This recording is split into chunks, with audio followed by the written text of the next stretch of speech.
ಇದೇ ವಿಚಾರಕ್ಕೆ ಪ್ರತಿಭಟನೆ ನಡೀತಾ ಇದ್ದಾಗ ಕಾಂಗ್ರೆಸ್ ಶಾಸಕರ ಫ್ಲೆಕ್ಸ್ ಅನ್ನ ಕೆಲವರು ಹರಿದು ಹಾಕಿದರು.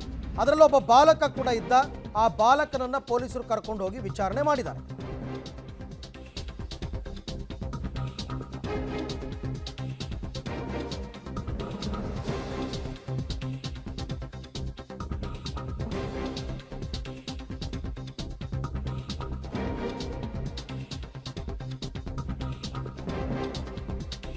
ಕೆರಗೋಡುವಿನಲ್ಲಿ ಹನುಮಧ್ವಜ ತೆರವು ವಿವಾದದಲ್ಲಿ ಕೈ ಶಾಸಕರ ಫ್ಲೆಕ್ಸ್ ಹರಿದ ಆರೋಪದಡಿ ಬಾಲಕನ ವಿಚಾರಣೆಯಾಗಿದೆ.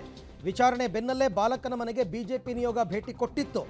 ಆದರೆ ಅವರ ತಂದೆ ನಮಗೆ ರಾಜಕೀಯನೂ ಬೇಡ, ಏನೂ ಬೇಡ, ನೀವು ಬರಲೇಬೇಡಿ ಹೋಗಿ ಅಂತ ಬಾಗ್ಲಾಕೊಂಡ್ಬಿಟ್ಟಿದ್ದಾರೆ.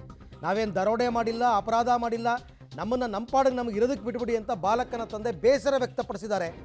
ನೀವು ಯಾರು ಬರಬೇಡ್ರಪ್ಪ, ನೀವು ರಾಜಕೀಯ ಮಾಡೋರು ಮಾಡ್ಕೊಳ್ಳಿ, ನಾವು ದಿನ ಅವತ್ತು ದುಡಿದವತ್ತು ತಿನ್ನಬೇಕು, ಅವತ್ತಿನ ದುಡಿಮೆಗೂ ಕೂಡ ಕಲ್ಲು ಬೀಳುತ್ತೆ ಹೀಗೆ ಆದರೆ ಅಂತಂದ್ಬಿಟ್ಟು ಅವರು ಬಹಳ ಬೇಸರದಲ್ಲಿ ಮಾತನಾಡಿದ್ದಾರೆ. ನೋಡಿ, ಏನೂ ಆಗಿಲ್ಲ, ನನ್ನ ಮಗನಿಗೆ ಏನೂ ಆಗಿಲ್ಲ, ಏನೂ ಇಲ್ಲ, ಯಾರು ಪೊಲೀಸರು ಏನೂ ಮಾಡಿಲ್ಲ.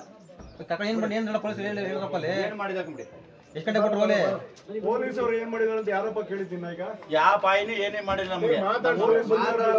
ನಮ್ ಬೇಡಿ ಕಡ್ರೆ ಯಾರು ಬಂದ್ರೆ ಬೆಳಗಾನೈತೆ. ನಾನು ಹೋಗಿ ನಾನೊಬ್ಬ ಸತ್ತು ಬಂದಿರಿ, ನಮ್ ಬೇಡ, ನಮ್ಗೆ ಏನ್ ಕ್ರಿಯೆ ಅಧಿಕಾರ, ನಮ್ಗೆ ಏನ್ ತಿಂದ ಯಾವ ಬಾರ್ಡರ್ನ ಆರಿಸ್ಕೊಂಡು ಏನೋ ಮಾಡ್ಕೊಳ್ಳಿ ಹೋಗ್ರಿ, ನಮ್ಗೇನ್ ಆಗಾಯ್ತು, ದಿನ ಅನ್ನಕ್ಕೂ ಇಲ್ದಂಗ ಆಯ್ತವೆ ನಾವು. ಏನೂ ಆಗಿಲ್ಲ ಬಿಡಿ ಸರ್, ಏನೂ ಆಗಿಲ್ಲ, ನನ್ನ ಮಗನಿಗೆ ಏನೂ ಆಗಿಲ್ಲ, ಏನೂ ಇಲ್ಲ, ಯಾರು ಪೊಲೀಸರು ಏನೂ ಮಾಡಿಲ್ಲ. ಏನು ಮಾಡಿದ ಬಿಡಿ. ಪೊಲೀಸರು ಏನ್ ಮಾಡಿದಾರೆ ಅಂತ ಯಾರಪ್ಪ ಕೇಳಿದ್ದೀನಿ ಈಗ. ಯಾವ ಪಾಯಿನಿ ಏನೇ ಮಾಡಿಲ್ಲ ನಮ್ಗೆ. ನಮ್ ಬೇಡಿ ಕಡ್ರೆ ಯಾರು ಬಂದ್ರೆ ಬೆಳಗಾನೈತೆ. ನಾನು ಹೋಗಿ ನಾನೊಬ್ಬ ಸತ್ತು ಬಂದಿರಿ, ನಮ್ ಬೇಡ, ನಮ್ಗೆ ಏನ್ ಕ್ರಿಯೆ ಅಧಿಕಾರ, ನಮ್ಗೆ ಏನ್ ತಿಂದ ಯಾವ ಬಾರ್ಡರ್ನ ಆರಿಸ್ಕೊಂಡು ಏನೋ ಮಾಡ್ಕೊಳ್ಳಿ ಹೋಗ್ರಿ, ನಮ್ಗೇನ್ ಆಗಾಯ್ತು, ದಿನ ಅನ್ನಕ್ಕೂ ಇಲ್ದಂಗ ಆಯ್ತವೆ ನಾವು. ಈ ಎಲ್ಲ ವಿಚಾರಕ್ಕೆ ಸಂಬಂಧಪಟ್ಟಂತೆ ಮತ್ತಷ್ಟು ಮಾಹಿತಿ ನನ್ನ ಕೊಲೀಗ್ ರೋಹಿತ್ ಅವರಿಂದ ಪಡೆಯೋಣ. ರೋಹಿತ್, ಕೆರಗೋಡ್ನಲ್ಲಿ ಘಟನೆ ನಡೆದಿದ್ದು ಭಾನುವಾರ 4ನೇ ದಿನ. ವಿವಾದ ಈಗ ಅಂತ್ಯವಾಗುತ್ತೆ, ನಾಳೆ ಅಂತ್ಯ ಆಗುತ್ತೆ ಅಂತಂದರೆ ಹಾಗಾಗ್ತಾ ಇಲ್ಲ. ದಿನದಿಂದ ದಿನಕ್ಕೆ ಅಲ್ಲಿ ಬೆಳವಣಿಗೆಗಳು ಜಾಸ್ತಿ ಆಗ್ತಾ ಇದೆ. ಹಾಗಾಗಿ ಇವತ್ತಿನ ಅಪ್ಡೇಟ್ಸ್ ಏನು ಕೆರಗೋಡ್ನಲ್ಲಿ? ಇವತ್ತು ಸಹ ಬಿಜೆಪಿಯ ಮುಖಂಡರು ಕೂಡ ಕೆರಗೋಡು ಗ್ರಾಮಕ್ಕೆ ಭೇಟಿ ಕೊಡ್ತಾರೆ. ಅಂದರೆ ಭಾನುವಾರ ಮತ್ತು ಸೋಮವಾರ ಲಾಠಿ ಚಾರ್ಜ್ ವೇಳೆ ಒಂದಷ್ಟು ಜನಕ್ಕೆ ಗಾಯಗಳಾಗಿರುತ್ತದೆ. ಅಂಥವ್ರ ಮನೆಗೆ ಕೂಡ ಭೇಟಿ ಕೊಡುವಂಥ ಕೆಲಸಗಳು ಕೂಡ ಒಂದು ಕಡೆ ಆಗುತ್ತೆ. ಮತ್ತೊಂದು ಕಡೆ ಏನು ಕೆರಗೋಡಿನ ಗ್ರಾಮ ಪಂಚಾಯಿತಿಯ ಸದಸ್ಯರು ಸೇರಿದಂತೆ ಬಿಜೆಪಿಯ ಮುಖಂಡರು ಕೂಡ ಒಂದು ಸಭೆಯನ್ನು ಮಾಡ್ತಾರೆ. ಅಂದರೆ ಈ ಒಂದು ಸಭೆಯಲ್ಲಿ ಕೇವಲ ಬಿಜೆಪಿ ಬೆಂಬಲಿತ, JDS ಬೆಂಬಲಿತ ಸದಸ್ಯರು ಮಾತ್ರ ಇರಲ್ಲ, ಕಾಂಗ್ರೆಸ್ ಬೆಂಬಲಿತ ಸದಸ್ಯರು ಕೂಡ ಇರುವಂಥದ್ದು. ಸಭೆಯಲ್ಲಿ ಅಂತಿಮವಾಗಿ ಹೇಳುವಂಥದ್ದು ಎಲ್ಲರೂ ಕೂಡ ಒಪ್ಪಿಗೆ ಸೂಚಿಸಿದ್ದು, ಅದು ಕೂಡ ಹನುಮನ ಬಾವುಟವನ್ನು ಆರಿಸಿಕೆ ಕೂಡ ನಾವೆಲ್ಲರೂ ಕೂಡ ಅನುಮತಿ ಸೂಚಿಸಿದ್ದು. ಇದೀಗ ಅಧಿಕಾರಿಗಳು ನಮ್ಮಲ್ಲಿ ಒಂದು ಬಿರುಕು ಮೂಡುವಂಥ ಕೆಲಸಗಳು ಮಾಡಿದ್ದಾರೆ. ಅವರ ಎಡವಟ್ಟಿನಿಂದಾಗಿ ಕೆರಗೋಡಿನಲ್ಲಿ ಅಶಾಂತಿ ನೆಲೆಸಿದೆ.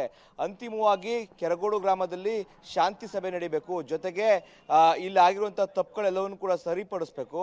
ಜಿಲ್ಲಾಡಳಿತವೇ ಇದಕ್ಕೆ ನೇರ ಹೊಣೆ ಅಂತೇಳಿ ಕೂಡ ಸಭೆಯಲ್ಲಿ ಕೂಡ ಚರ್ಚೆ ಮಾಡಿದ್ರು. ಜೊತೆಗೆ ಅಂತಿಮವಾಗಿ ಏನು ಕೆರಗೋಡು ಗ್ರಾಮದಲ್ಲಿರುವಂತಹ 108 ಅಡಿ ಎತ್ತರದ ಧ್ವಜಸ್ತಂಭದಲ್ಲಿ ಮತ್ತೆ ಹನುಮನ ಬಾವುಟ ಹಾರಾಡಬೇಕು.